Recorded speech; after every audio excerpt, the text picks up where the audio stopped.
ज्योति पद्धति के सभी दर्शकों को मैं उत्तराखंड निवासी पंडित रामचंद्र जोशी का हार्दिक अभिनंदन। सर्वप्रथम आप सभी को नव वर्ष की हार्दिक शुभकामनाएं।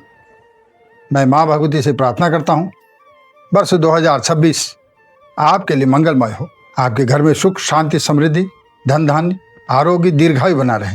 दोस्तों, यदि आप ज्योतिष पद्धति चैनल पहली बार देख रहे हैं या नए दर्शक हैं, मैं आपसे आग्रह करता हूं चैनल को सब्सक्राइब कर लें, बेल आइकन को ऑन कर लें ताकि आने वाले वीडियो आपको सबसे पहले मिले। तीज त्योहार व्रत एवं शुभ तिथियों की समय समय पर आपको जानकारी मिलते रहे। अपने दोस्तों मित्रों में शेयर करें। यदि कुंडली संबंधित कोई भी जानकारी यदि आपको चाहिए तो आप कमेंट या मेल के माध्यम से दे सकते हैं। दोस्तों, समय का सदुपयोग करते हुए देखते हैं आपकी राशि का राशिफल।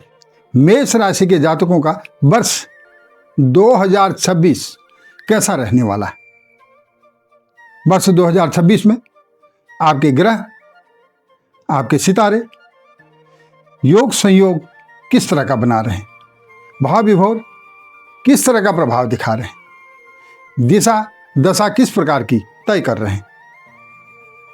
देखते हैं मेष राशि के जातकों का वर्ष 2026 का राशिफल। मेष राशि के जातकों को यदि अगर एक शब्द में कहें तो वर्ष 2026 आपके लिए विस्तार का वर्ष होगा। परिवार, रोजगार और व्यापार का विस्तार होने वाला है। मैं ये बात इसलिए कह रहा हूं कि आपकी मेष राशि के जातकों को जिस प्रकार का प्रभाव वर्ष 2026 दिखा रहा है, आपके तृतीय भाव में परिवार के घर में पराक्रम के घर में देवगुरु बृहस्पति विराजमान है। यह चंद्र कुंडली की प्रभाव से आपका राशिफल बता रहा हूं। चंद्र कुंडली के प्रभाव से आप सभी को सबसे पहले यह पता होना चाहिए कि मेष राशि, यदि आपकी मेष राशि है तो मेष राशि के जातकों के ग्रह स्वामी, राशि स्वामी कौन है। मंगल देव मेष राशि के जातकों के राशि स्वामी है। मंगल देव राशि स्वामी होने के फलस्वरूप आपके दशम भाव कर्म के भाव में आपका कर्म कारक ग्रह मंगल देव दशम भाव में विराजमान होने के कारण आपके लिए रोजगार व्यापार एक विस्तार की तरह चलेगा। नौकरी, यदि आप सरकारी नौकरी कर रहे हैं तो पदोन्नति या स्थानांतरण के लिए यह वर्ष शुभ रहेगा। यदि आप प्राइवेट जॉब कर रहे हैं तो आप स्थानांतरण या दूसरी कंपनी में कहीं भी आप स्विच करना चाहते हैं तो वर्ष 2026 आपके लिए अत्यंत शुभ रहेगा। शुरुआत में ही मकर संक्रांति पर ही मेष राशि के जातकों का दशम भाव में बड़े शुभ ग्रह कर्म कारक ग्रह विराजमान हैं। सूर्यदेव, बुधदेव, मंगल और शुक्र चारों ग्रह आपके दशम भाव में विराजमान हैं, जो कर्म का घर है, जो व्यापार का घर है, जो नौकरी का घर है। जैसे कि मैंने बताया, देवगुरु बृहस्पति आपके तृतीय भाव में परिवार के भाव में विराजमान है। तो ये इनकी अगर दृष्टि देखें, देवगुरु बृहस्पति की अमृत दृष्टि, मैं कई बार कहता हूं कि जिस घर में देवगुरु बृहस्पति विराजमान होते हैं वहां से पंचम दृष्टि, नवम दृष्टि और सप्तम दृष्टि उनकी अमृत दृष्टि के माफिक चलती है। उनकी दृष्टि सर्वोत्तम ग्रहों में से उच्चतम मानी जाती है। इसकी तृतीय भाव अगर हम देखते हैं तीसरे घर से, तो पंचम दृष्टि आपके पति पत्नी के भाव में, आपके दाम्पत्य जीवन के भाव में, मतलब 7वें घर में पड़ रही है। ये 5वीं दृष्टि 7वें घर में पड़ने पर यदि आप लंबे समय से अपना जीवन साथी ढूंढ रहे हैं तो निश्चित ही वर्ष 2026 में आपकी शादी तय होने वाली है।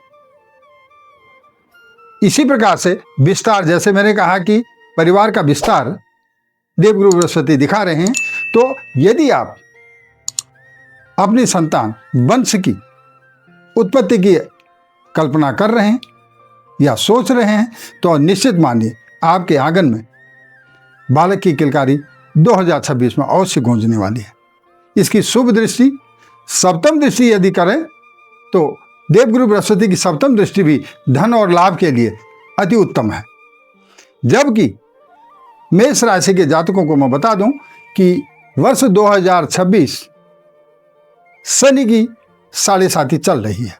शनि की साढ़े साथी चलते हुए आपके 12वें भाव में, द्वादश घर में शनिदेव विराजमान है। खर्च करवाएंगे आप, निश्चित मानिए खर्च का प्रभाव बढ़ेगा, परंतु खर्च का प्रभाव बढ़ने पर भी देवगुरु बृहस्पति की दृष्टि की वजह से, इनकी शुभ दृष्टि पड़ने पर, इनके भाग्य भाव में दृष्टि होने के कारण यह शुभ खर्च आपका माना जाएगा। मैं कई बार बोलता हूं शुभ खर्च क्या है, अशुभ खर्च क्या है। शुभ खर्च संतान, घर मकान, गाड़ी बंगला, भू भवन, चल चल संपत्ति, इस प्रकार का यदि आप सोच रहे हैं कि वर्ष 2026 में मैं गाड़ी लेता हूं तो ये आपको शुभ होने वाला है। यदि आप सोच रहे हैं कि मुझे मकान बनाना है या जमीन लेनी है, चल चल संपत्ति, वो अभी आपके लिए शुभ संकेत वर्ष 2026 देने वाला है। यदि अशुभ खर्च की बात करेंगे तो अशुभ खर्च कोर्ट कचहरी, पुलिस थाना, दवा दारू, इस तरफ अगर कोई खर्च करता है तो वह अशुभ खर्च माना जाता है। अब यदि आप धन वैभव की बात करते हैं कि पैतृक संपत्ति या कहीं पर आपने निवेश कर रखा है और काफ़ी लंबे समय से उसका हल नहीं हो रहा है, जैसे कई बार ऐसा होता है कि पीएफ नहीं निकल रहा मेरा, और पीएफ निकलने से मैं अपनी ज़मीन जायदाद लेता हूं, या लोन ले रहा हूं मैं और लोन नहीं हो पा रहा है जिससे मैं अपना मकान बना रहा हूं, तो वर्ष 2026 में ये आपको शुभ संकेत दे रहा है। रोग रिपू ऋण की अगर बात करें तो वर्ष 2026 में अप्रैल मई 2 महीने आपके स्वास्थ्य के लिए आपको विशेष ध्यान रखना होगा। तत्पश्चात पूरा वर्ष भर 2026 मेष राशि के जातकों के लिए बहुत ही सुंदर, चाहे वो व्यापारी हों, चाहे वो नौकरशाही हों, जो भी व्यक्ति विशेष मेष राशि के हैं उनके लिए वर्ष 2026 निवेश के लिए या धन दौलत के लिए या शादी ब्याह के लिए या धार्मिक स्थलों की अगर आप यात्रा करना चाह रहे हैं तो वर्ष 2026 में ये शुभ समय आपको अवश्य मिलने वाला है। पारिवारिक स्थिति मैंने बता दी कि पारिवारिक स्थिति में इस वर्ष आपका विस्तार अवश्य होने वाला है। कारक शुभ ग्रह की यदि हम दृष्टि देखें तो ये सबसे शुभ ग्रह है विदेश जाने के लिए, विदेश के धन को एकत्रित करने के लिए। दोस्तों, वीडियो लंबा हो जाता है, मिलते हैं ज्योतिष पद्धति की अगली श्रृंखला में। नमस्कार, जय मां भगवती।